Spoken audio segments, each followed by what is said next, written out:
Hey everyone, it's getting colder outside, so that means it's snow and ice season. And so today we're going to talk about some balance training that can help to decrease our risk of falls and help to decrease the severity of the falls that we are having. Balance training can be an awesome way to help to reduce the risk of falls by basically we're training our body to read the information that we're getting from the ground a little bit better.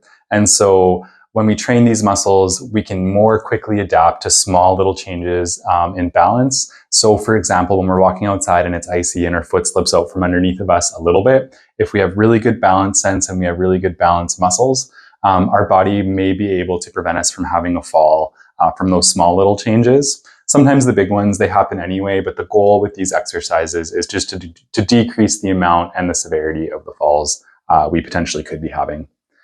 So for people who are brand new or maybe think that they have a really poor sense of balance, a single leg stance is an awesome place to start.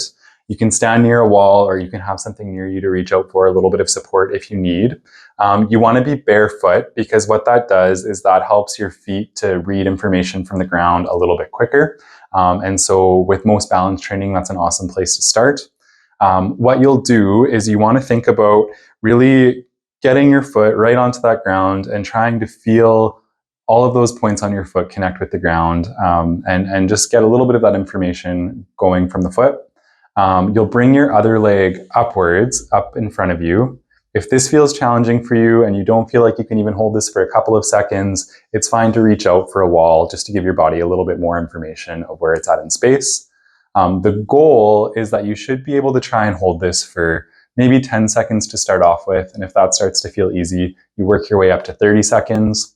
You'll feel those tiny little muscles in your calf and foot working quite hard. And so for people who are new to balance exercises or have poor balance, this can be very challenging on its own. For a lot of people though, this starts to feel pretty easy pretty quickly. And so there's a lot of ways that we can progress this exercise to challenge those muscles a little bit further. One awesome way to get those muscles working a little bit harder is by using a weight to change where our mass is sitting above where our foot is. And so around the world can be an awesome exercise to challenge us a little further. It's a great exercise for balance, and it also just helps to strengthen a lot of those muscles in the foot and calf. What you will do is same thing, you get into that single leg stance position, and then you slowly just rotate a kettlebell or dumbbell or any kind of weight around your body. And what it does is it forces your foot and calf to have to adjust very quickly to keep that center of mass over top of your foot. And so with this one, same thing. You can go by time or you can go by repetitions around. Maybe you do 10 one way, 10 the other way, and then you would do the same thing on the other leg.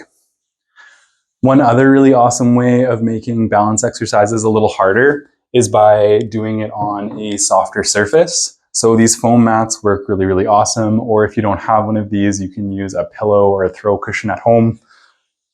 What these do is they kind of decrease the reliance of, or the accuracy of the information that's coming from your foot from the ground. And so instead of feeling that nice firm ground, it takes your body a little longer to adjust to the information coming up from the foot.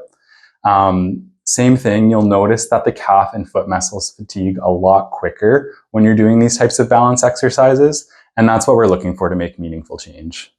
With any exercise, there should be a level of difficulty there, and so with these types of exercises, we want to make sure that you're working, but you should feel safe as well. And so you can play around with these, find a level that feels challenging for you, and then yeah, that's going to help to increase your balance sense and can potentially help to decrease falls risk on the ice.